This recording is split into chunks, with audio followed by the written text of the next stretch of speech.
Thanks, Bill. Good to see everybody. Get reminded here at LSU baseball when there's a relatively important football game this week, and this many of you show up in August to talk about LSU baseball. I'm very grateful for that. And on that note, good luck to Coach Kelly. I know they've worked really hard to assemble that roster and in camp, and wishing them a great 2025 season.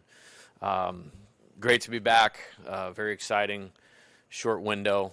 I hope to continue to get used to playing as late as you possibly can, having about a 45-day summer, and then starting out the next thing.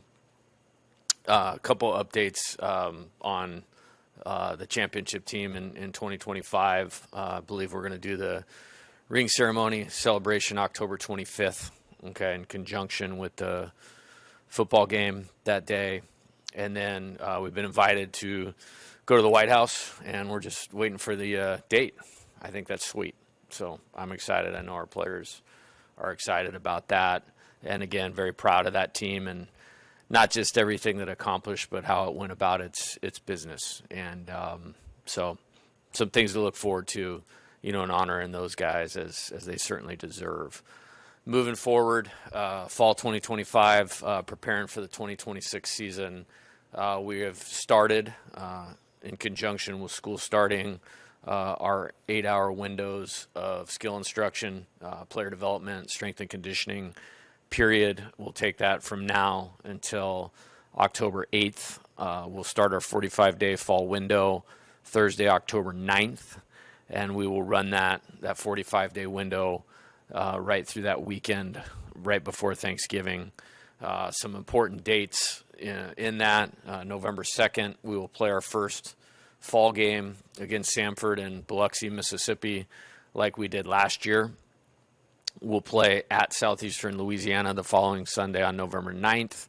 The weekend after that, I believe the 14th through the 16th, or the 13th through the 16th, we'll have our Directors of Player Development World Series, the Chief versus Jamie. World Series was highly competitive last year, kind of actually one of the highlights of the fall, so we're going to reboot that, and then we'll finish up that weekend before Thanksgiving with the Purple and Gold World Series, and kind of where we're at, and my assessment of the team and what's best for it will determine whether we play 1 game, 2 games, or 3 games at the end of that. That'll wrap up our fall, and then player meetings, December planning for individual players, and then we'll turn the corner and get ready for 2026. As far as the summer, some things of note. We're excited about the new players that we brought in to complement the returning players. I think the roster as it sits, we have 19 returning players and 20 new players, so just about 50-50. Excited about all the buckets of where those guys came from. I think we returned just about everybody that was on the 2025 postseason playoff roster with the exception of 1. So excited to have a really good foundation of players back that know what operating at the highest possible level is. I'm not just talking about winning, but operating at the highest possible level.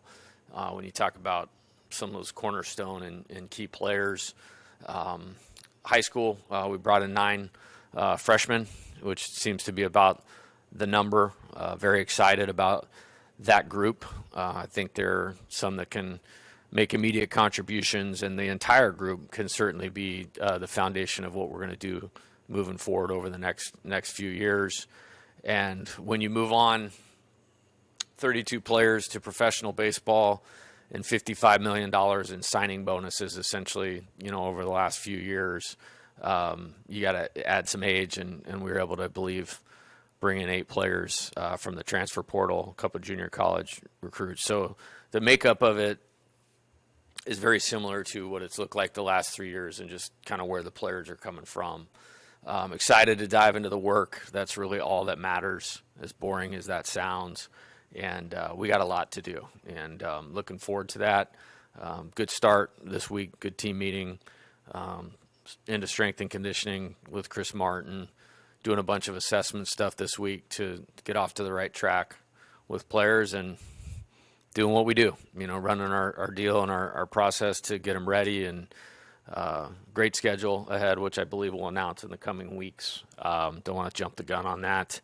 Happy to answer some general questions about it, but got a great schedule, 56 games, and a lot at home again, and excited for getting this thing started. Guys, if you would, if you have a question, let Laura know. She's got a microphone. This event's been streamed today, so if you wouldn't mind, ask the question with the mic. Thank you. Jay, you talked about the roster makeup and how it kind of mirrors the last couple of years. I guess, what did you learn? What did you like out of that? And did you feel like it paid off for you in that regard with your different buckets? Yeah, I think the one thing that stands out is we have far more returning players this year than we did a year ago. I think that probably coincides with winning a national championship. Nobody really wants to leave, and that's a good thing. And I certainly told them, when we returned from Omaha, that everybody, that was in the room that day would be welcomed back on this year's team, and pretty much everybody did come back. So that was great. And then, the high school thing, not everybody can play here. And so you're going to run some risk with the Major League Baseball draft. And, we certainly lost some guys we had signed to the recruiting class, and that's neither here nor there at this point in time. But to get some guys that can contribute to this thing immediately, I believe there's 4 or 5 that can do that. And all 9, can be really good players here. And I kind of like where that number is falling, right at that 9. We had 10 last year, I believe. 7, were on the roster in the College World Series. So I like that. A couple junior college players for some specific needs. And then it is what it is. I mean, everybody in our league is, grabbing people out of the portal. I think we've probably done one of the best jobs of blending, developing players from high school and within our program, and blending what we need, in the portal. And there's a few more needs again, just like there was a year ago, because of how the draft, and can't get to Omaha, can't win it like we have 2 out of the last 3 years without having pretty close to double digit, pro players. And, if guys want to be pro players, 32 in 3 years and $55 million are good numbers. You mentioned some of the returners, those 7 freshmen that you mentioned that were on that championship roster in the postseason. They weren't playing like freshmen towards the end of the season. Just talk about that nucleus of second-year players that are coming back, and how crucial are they to what y'all want to do next year? Yeah, very crucial, and they were very instrumental in us, winning the national championship. Obviously the 2 that obviously, stick out are Kaysen, the legendary season, but legendary performance here in the regional final. Huge win in Omaha against UCLA, huge save in game 1 against Arkansas. And it's all there, physical ability, mental makeup to take a step forward, which, if I was going to bet on anybody, I'd bet on him to do that. Derek had about as good a freshman season as any player I've seen jumping into this league in terms of positively contributing to a team winning at the highest level, which last year's team did, and very motivated player and taking the next step in his evolution and game. And both those guys are clear on what that is, and they wouldn't have to change anything, and they'd be great players for us, but that's not how they're built. And so feel really good about those 2. Cade Arambidi, was basically our 1B catcher, and we were catching him on Saturdays in that most of the league schedule, and really in the thick of that really challenging grouping of teams. I think it was like Alabama, Tennessee, Texas A&M, Arkansas, South Carolina, and then the SEC tournament, and he did a great job. I think he was catching Anthony, and we only lost 1 game that Anthony pitched for like the last 12. So excited about his development, both offensively and defensively. I feel great about those 3 pitchers. Other 3 pitchers, Maverick Rizzi led our team in appearances last year. Freshman, led the national championship team in appearances, had a good 4 or 5 outings in Cape Cod League this summer. Certainly expect a step forward from him. Feel it coming, in terms of how he's operating. William Schmidt went 7-0 last year. I think when you have as many expectations as William did on himself, like that might fly under the radar a little bit. Got to pitch in the regionals, got to pitch in the super regionals. It's valuable experience. Cooper Williams, huge part of the end of the year. Regionals, the highest leverage situation in the super regionals, got us 3 really good innings against West Virginia, and then pitched in Omaha. And certainly like where he's headed. We had some really specific things with those 3, and then John Pearson got a couple of bats in the College World Series. And if he wasn't on the team that he was on, probably would have gotten more playing time as a freshman. So excited about those guys, very proud of them, and very pointed summers, for them in terms of what they were all doing, and feel good about where they're at. Coach, you're heading into this season with a pretty old team. You have a 7th-year senior. You have a few 5th-year seniors. How much of that was just a product of what happened in the draft and all those freshman signees who were selected? Yeah, good question and good observation. I said this last year. It was a very new team last year, but it was not a young team. And I'd probably say it's similar. We have 7 more returners than we did from last year. You need what you need to compete. And if you fall behind in any way, recruiting, resources, development, our league's going to let you know you fell behind. And how the draft was kind of unfolding, we needed to be well thought out and prepared, and making sure we could, weather that storm.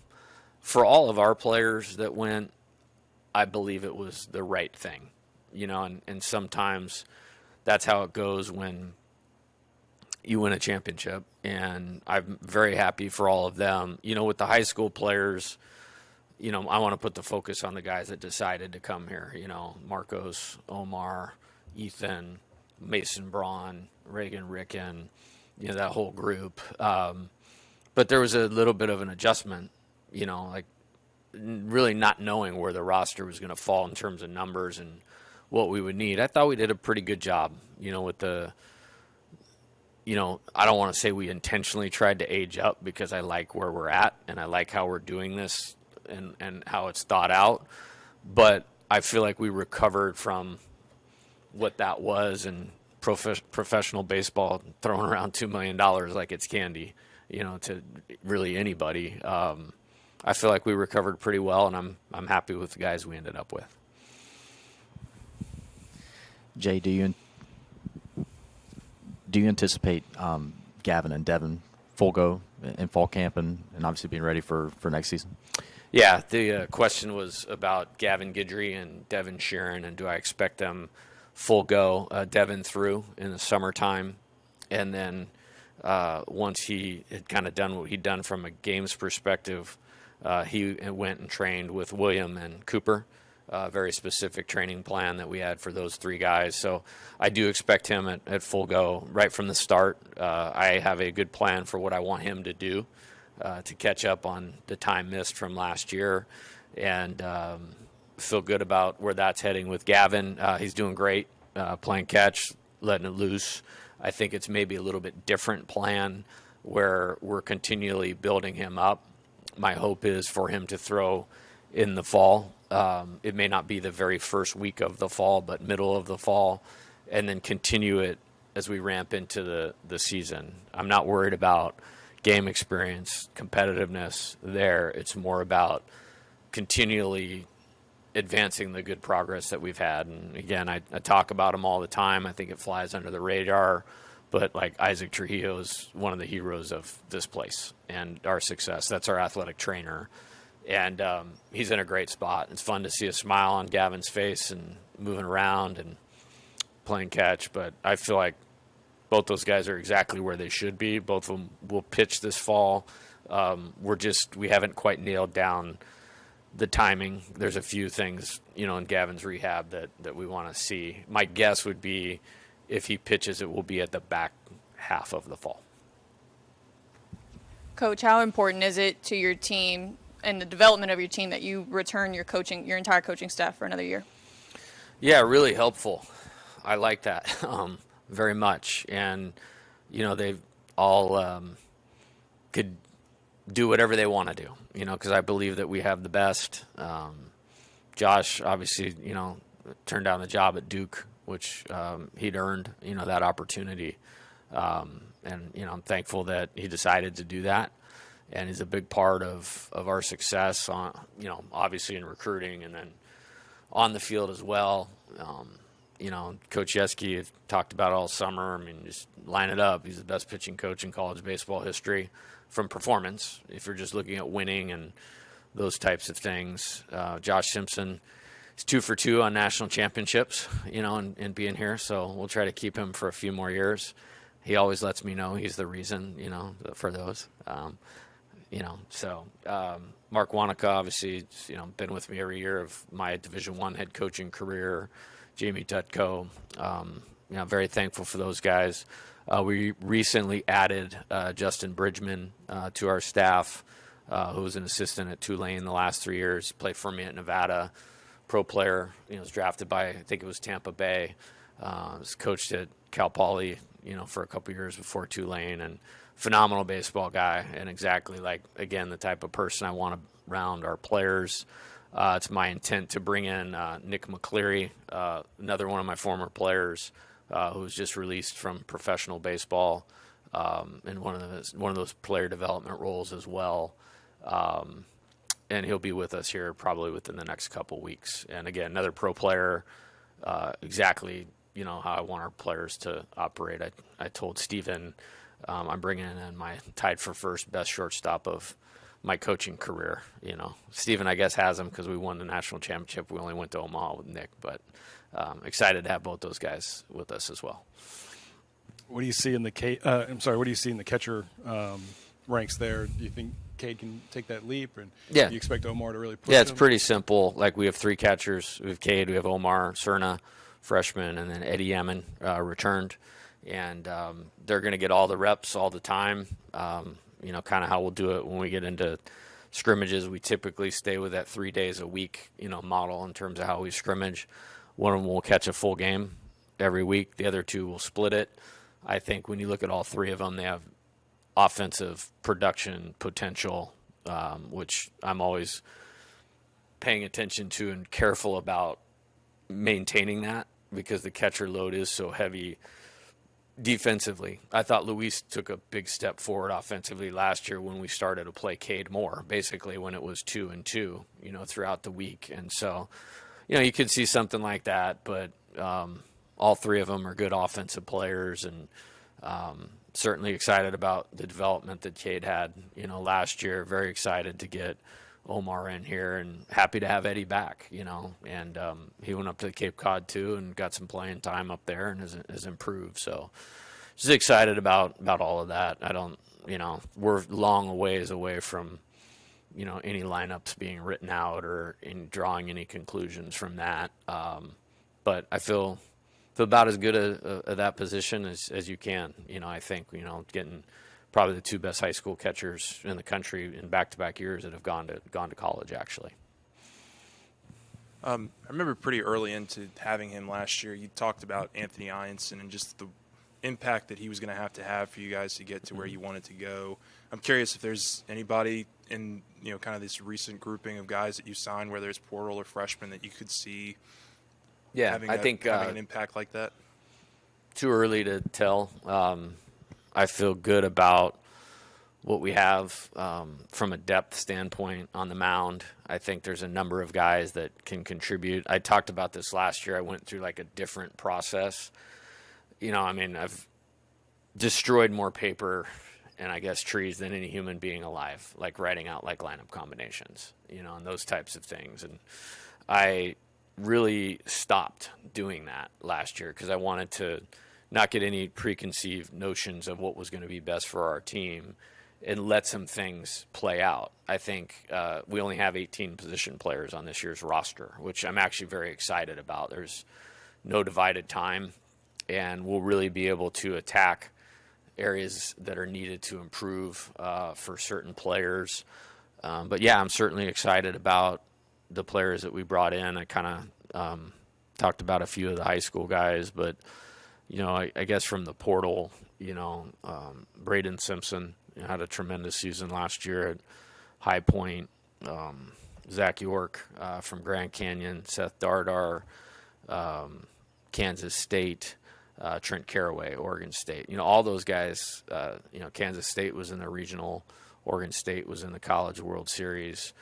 Grand Canyon's been a winning, program, and Braden had a real impressive season last year at High Point, who was an NCAA tournament team the year before, I believe. So I'm excited about those guys. And on the pitching side, we needed to add some left-handed pitching. We were able to do that.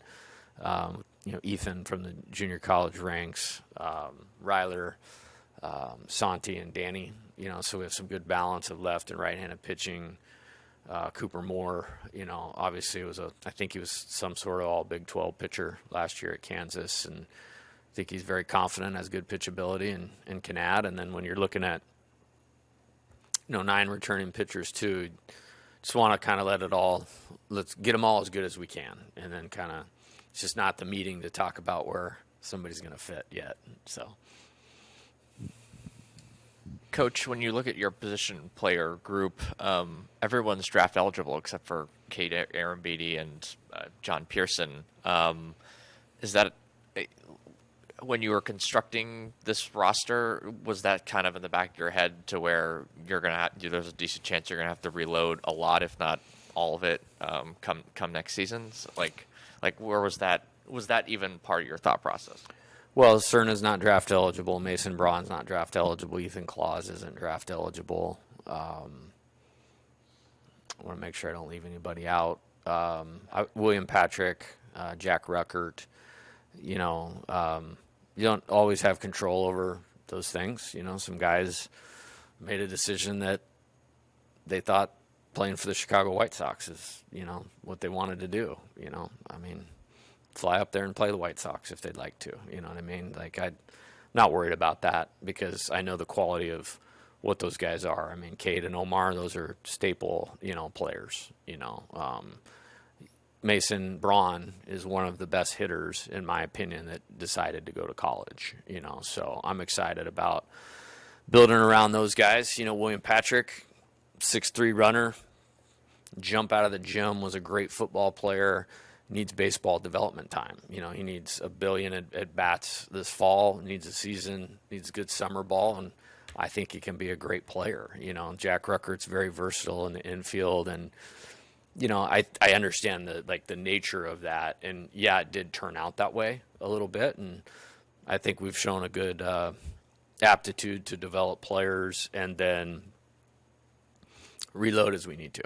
And so, yeah, I guess, we got a really good 26 class. What a great opportunity for them to be the guys that say, I'd rather play at LSU than sign for $1.5 million. What a great opportunity for the best players in the transfer portal next year. So I'm going to focus on kind of who we have, and it's just part of it. I want to develop guys for professional baseball, but what does Bill Belichick say? They're trying to be the 31st NFL team. Did I hear that somewhere? All right, so we're the 31st Major League Baseball team. Let's go. Coach, Stanfield, Cowan, and Reeves, 3 guys that were kind of in that gray area of could have gone pro but decided to come back. Thank you. What was your pitch to them and why they should return if it came down to a decision, and how does it impact the team? I don't know if it was a pitch. It's conversations. And, I'm pretty straightforward, and sometimes, it may seem like a pitch because I have the LSU on my chest. They have the talent that could help our team be better. But, my vision when I came here of what I want this to be is, what we've done on the field, 150 wins and 2 national championships in the last 3 years, while helping players achieve their dream of moving on to Major League Baseball, 32. So I can't be just trying to, hoard everybody back. Cade Anderson, of all the guys, probably would have been the guy that would have loved to or wanted to come back. And it's hey, man, no. It's not how this thing's going to go, Not that we even needed to have that conversation, but like you have to look at what's best for the player. And I think it's very interesting. There's a lot of talk of shrinking the draft, contracting the minor leagues, which means there's less opportunities. So I actually shook all of those three guys' hands and congratulated them that what they did was lengthen their baseball career, because there's guys that are getting released that were just drafted, like 2 years ago, because they're Major League Baseball is trying to use college baseball more as like a training ground and not spend money, on player development in the minor leagues. So all three of them could have signed. All three of them had opportunities to sign and decided to do this. And I'm really glad that they did. And, I mean, I talked on and on and on about that transfer group last year, specifically with Chris, specifically with Zach, obviously with Danny, with Luis. Like, we just hit on the right fit for that team and the character, and so I'm happy to have those guys back. It does matter, and the rest of them, it was probably good.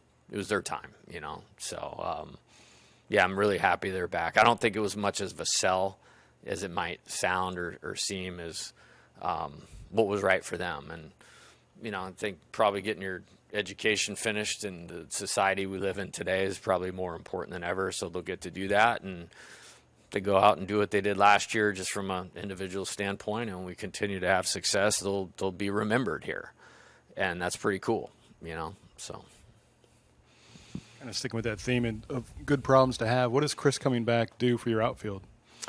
Well, I think it's probably the best defensive outfield you could ever ask for. I think they proved that time and time again last year. Last year's team broke the LSU record for fielding percentage, which is awesome. Those three were a big part of that. So you love having that experience. I hear my colleagues talk about, and they're right, like you have to be older to have a chance to win and be successful. And so in that position, you feel great about that.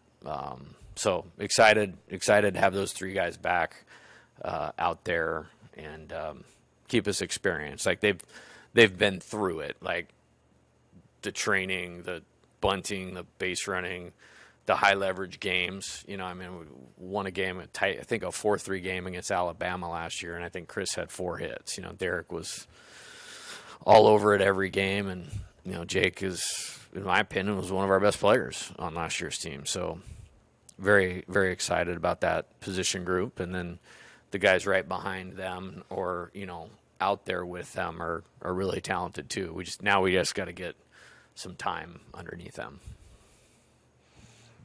Pitching-wise, you guys are in as good of a spot as you could ask for, despite losing your top 2 starters. You said on a podcast recently that you guys may even have more guys who have starter traits than you had last season. What could you sort of expand on that? What did you sort of mean by it when you said that? Yeah, good question. So you actually listen to that stuff? That's all right. Sometimes I worried when I do interviews with any of you, but again, it's LSU baseball. Love it. No, I think, going back to, Cade and Anthony, can't get more than that from a production standpoint. I think we won. It was either however many starts Cade had, 17 or 19 or 20. We won all but 2 of them. I mean, that's about as good as you can get. And he's pitching into the 7th inning every time. And, Anthony, I think, I don't know when it started, but from Auburn on, maybe we only lost 1 game, or maybe that was the last. Yeah, from Auburn on, we only lost 1 game that Anthony had started, and those guys were getting deep into the 7th inning. So those 2 are, great seasons and really performed at a level that allowed us to do that. I think maybe what I meant was going into last year, and Glenn kind of brought up the point, you knew Anthony would be really important. His development would be really important for that team to have the success that it did. This year, I don't know that I would point to anybody and go hey, I know that somebody's going to do it. Cade did. That's unfair to put on anybody, just as it would have been unfair to say, hey, this guy's going to do what Paul Skeens did. That's not really fair. I think maybe what I mean is if you look down the pitching staff, maybe there's more guys with like starter type arsenals, like 3 to 4 pitches that can get through a lineup, 2 to 3 times. That those guys were exceptional, at doing. And maybe it's not 7 innings because it's not, 4+ pitches, but maybe it's 5. And then you go to another one of those guys and they can get you some length, and then you have some big arms at the end of the game to finish it out. And, I'm not afraid to do the pitching differently, but I'll sign up for Friday and Saturday production like we had last year every year. But yeah, I mean, Kaysen, he started 3 SEC games. He went 6 innings in a regional final, 4 2/3 in Omaha. William Schmidt was 7-0.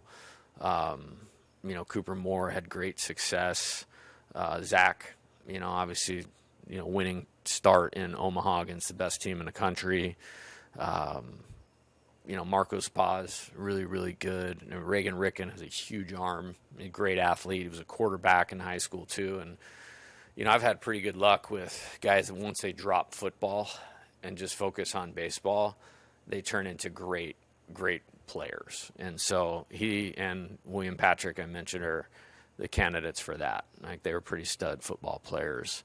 So, and I'm leaving like a number of people out as I'm kind of talking through this. Santi Garcia, Danny Lackenmeyer. I mean, when we played them last year, like, he showed 3 really good pitches. The only reason we won that North Dakota State game is because they took him out of the game. So I'm pretty excited on get into fall weekends and let guys go 2 innings, then maybe build up to 3 innings and see what they can do. And I'm not intentionally leaving anybody out, or don't read anything into it, because everything is up for grabs and wide open. Yeah, along those lines, you were placed in 3 of the 4 spots in the infield. And I know last, preseason, you guys kind of moved people around. Braswell played a little second. Dickinson was at third. And some of the guys coming back have played a couple different positions, and the guys you're bringing in, same deal. How do you kind of approach that, picking final destinations or trying guys out at different spots? Yeah, it's a long ways away. It's I knew somebody would ask that. I mean, I feel great about Steven, obviously. I think at shortstop, I think figuring out, like, who the next guy is going to be there, is important. A couple good freshmen with Ethan Claus and Jack Ruckert. We'll spend time with them on the left side of the infield, because I know they can play second base, or even third at a high level. But that's going to be important. I don't know too many teams in the country that have a great backup shortstop. So we need to get those guys ready. For that. Obviously the 3 transfer guys with Seth, Braden, and Trent, they have a little bit of versatility, across the board between second base and third base. John, we're going to give him reps, obviously, at third, at second, and at first. Zach is a first baseman.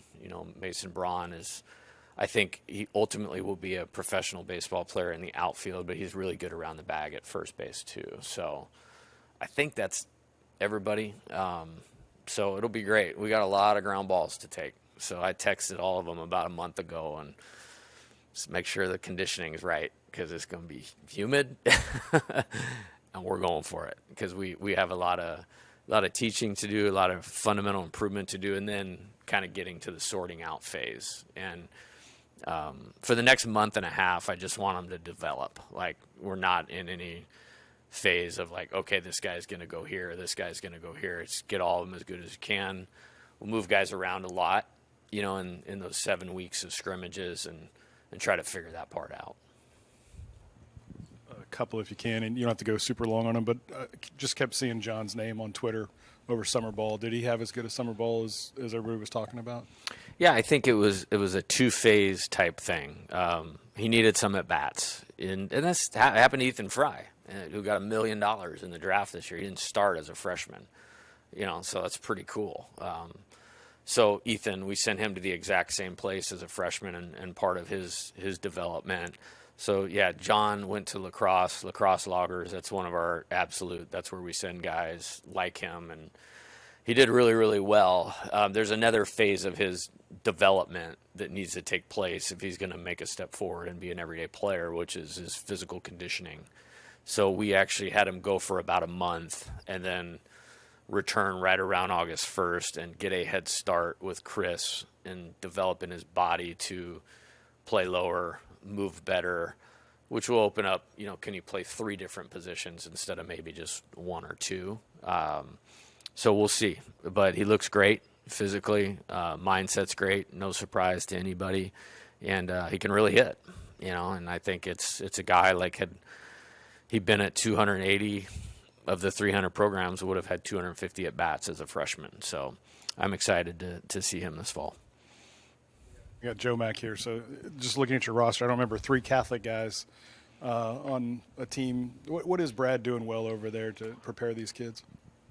Yeah, really, really great program. Out west, you would always see their name, like in the national rankings. And then I remember going over there when William was a senior, sitting in the middle of like 80 scouts.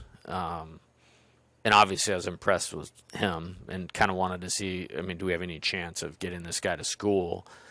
So obviously was watching that every pitch, but they have talented players. A lot of good players want to go there, but was super impressed with just how they operated. Like it was a very like college baseball like operation. And so what happens then is guys show up at a place like this and they send guys to other places as well. You can just tell in how they're moving and going about their business. Like I'll use, Jack as an example. Rolled right in here and working hard with Chris Martin, out working on his own, taking BP, ground balls. You could see it like just showing up, kind of knowing what to do. Daniel, same thing, and played at a really good junior college at McLennan in Texas after playing for him. So, he's going to be a guy that I think will acclimate to all the things that we do really, really well. So I'd say preparing, they prepare players well for this jump, and it's a great school. So I think going to college it's not as steep a ramp, So big fan here for sure. Outside of Gavin and Devin working their way back, is there any other injuries that with you guys heading into fall? Yeah, Ryler Smart, he missed last year because of Tommy John surgery, so he is on his way back. I want to say he's 14 months post Tommy John, maybe 15 or 16. So he's on his way back. Marcos Paz had it in July 1 of 24. So he's pretty close to 14 months. So I think he's going to be a star, maybe the star here at some point. So you'll see us bring him along kind of the way that we did Cade, as a freshman. Everybody else might be at 2 innings. He might be at 1 inning. I think Ryler's okay to pitch, but there's some strength things like he needs to do. You might see us at 1. You might see us start a couple guys a little later just because we want the flow to work out correctly and not want to stop them once they get going. So I wouldn't read too much into who's pitching or not pitching, early. Like there's a plan for all of them. The goal is obviously to have them opening day of the season and strong. So Coach, if I'm missing any, I'm not trying to hide anything. That's off the top of my head. That's the most significant ones. You talked about Danny when he was at North Dakota State. Seth's another guy you saw in person last year in Frisco. Yeah, he killed us. Yeah, I was going to ask, just what do you remember about playing against him, and what does he bring to this team? Well, at first, I don't look at where the players are from on the roster, but we scout them, so I know who he is. I know he was their best hitter, and he hit a homer into that little waterfall thing in right field. I was like, because nobody was doing anything off Cade. That was one of those he's rolling, and it's man, that's a pretty good swing. And then he hits the double to left center off of Kaysen. Left-handed hitters did not hit last year, and we have to execute a perfect relay from Josh to Steven, catch and tag Luis to get the game to extra innings to win. That's 2 pretty good pitchers to put pretty good swings on, and he went on and had a really good year. And he went in the portal, which the day he did it was 2 days maybe before the Super Regional. Like, I didn't even know. And I'm actually looking through, like, West Virginia's schedule and, like, maybe who had a little bit of success because they won the Big 12, kind of dominated the season. And I just called Pete Hughes, who's a friend of mine, the coach at Kansas State. And he goes, let me guess, you want to talk about Darter? I was like, no, I just want to know how to beat West Virginia. And then I'm like, well, I guess since you mentioned it, like, but yeah, it's, I'm excited about him. You know, there's guys in the league, and certainly guys we've had that have a similar background to him that have come in and been successful. Very cerebral player. You know, very excited to come here. You know, one of those guys that's from close by and probably was his first choice and ultimate dream, but took him years to develop into being the player that he is and ready to help contribute. And I think he will. And I'm really excited he's here. Kaysen had about as dominant a freshman season as you could possibly hope for. Just what's the development like for him here in year two? Is it more pitch development? Is it adding stuff? Like, what is it that you really want to see from him this offseason? Yeah, I think we asked a lot out of him. I think he threw 58 innings, if I remember correctly. It might as well have been 100, and the reason I say that is because there's only one inning that I remember. Well, there was three. So we were way ahead opening day, and I wanted to get him in and get the first one out of the way. And then he hadn't pitched in like a week, so we threw him when we were way up against Xavier. And other than that, so that's 3 innings, so 55 innings, the game was on the line when he was pitching. And so as high leverage as you can get, it's all there, the athlete, the arm speed, the makeup, the mechanics, the toughness. And so it's just, you know, obviously wanting him to transition from what he did last year to a full-time, you know, starter, weekend starter, if you will, navigating the lineup 3 times. And some of that's conditioning, you know, the body is in shape. So in the 5th, the 6th, you're as quality as you were in the 1st. I think he's the athlete and has the physical condition to be able to do that. So that you start there, and then I think all the pitches that are necessary to do that are there. You know, it's kind of letting Coach Yeski do his thing and Jamie do his thing to help put him in the right spot. How often in your career have you dipped into Division II to recruit a guy, and what was it about Dax that you felt comfortable enough that he could come in and be a contributor for you guys? Yeah, good question. I don't know if we've had one here yet. I have done it before, but I don't think we've had one here.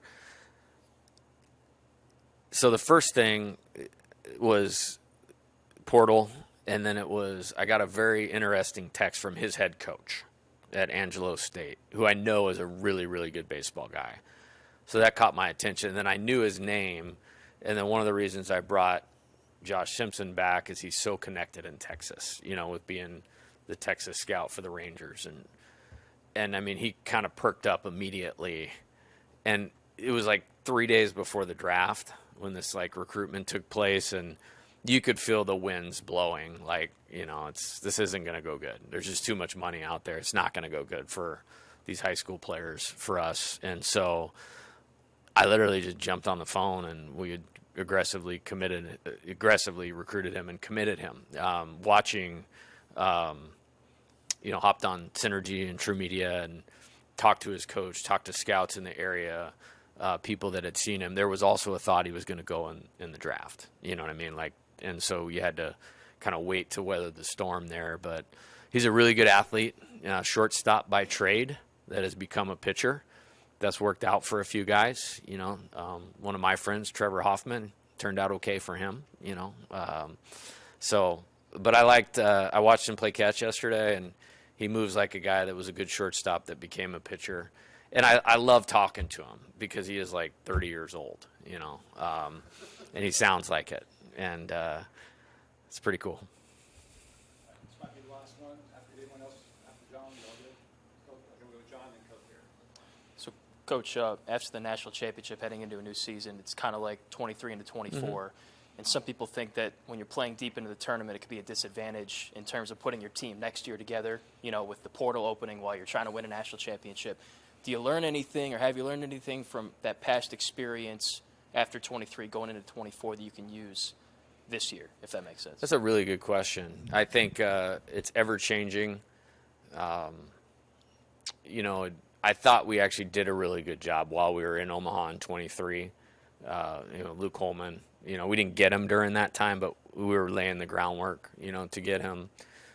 Gage Jump, I thought we did a really good job there. This year, it's an interesting thing about the transfer portal. Like, one thing you can't control, or we can't control, is the inventory, if you will. It's a bad word because we're talking about human beings, of players. And so we also have a little bit more returning this time than we did last time. I mean, that was Tommy, Josh had played, Hayden had got hot in the tournament. But other than that, all those guys left to professional baseball. Paul, Ty Floyd, Riley Cooper, those we lost a lot. And so this time it did feel good to have a few of those pieces you knew were going to be back. Derek, Steven, Jake, getting Chris back, Zach back, Kaysen was coming back. So it also changed kind of what we needed to do a little bit. I'll be honest, I was locked in on Omaha. I was really happy we beat Arkansas in the first game, so we didn't have to play on Thursday, because I did wake up on Thursday morning in that little lake by our hotel. I walked 17 laps around it and was on the phone the entire time, and we got a few of these guys, and we didn't get a couple guys, and that's okay. It's not for everybody, but that is what it is. I think, maybe a more relevant question is, what do you do from this point forward? And I still think there's a balance. You have to let those guys that were a part of that at the appropriate times celebrate what they accomplished, because it doesn't just happen, even though we have 2 in the last 3 years. But they're excited to move forward too. They're really excited to move forward. I love how they're operating. And I think what you have to an advantage is you have a few guys, real key players that played for us in 24 and played for us in 25, that maybe saw differences in the team and, want to be on the right side of that. And I feel like we were off to a good start. I had a freshman player's dad. I'm only sharing this because these are the things that get you excited as a coach. Call me August 12th. Summer school had just ended, and just said, hey, I just want to say thank you. My son just talked about how great Kaysen Evans and Jake Brown and Stephen Milam were while he was out there for summer. And so good start, to the things that we need to do to be transitioning to this year really well. Just quickly, how's Dax eligible to play this season? Just what is there something with Division II in the rules? I was trying to figure There's that something, out. and basically we kicked it over to compliance, and they reviewed it thoroughly and gave us the green light, so we did not hesitate. I'm not going to play Steve Lautz or Blair Napolitano. You don't know their names. That's our compliance office. But we went through it thoroughly. They went through it thoroughly and gave us the thumbs up. All right, thanks.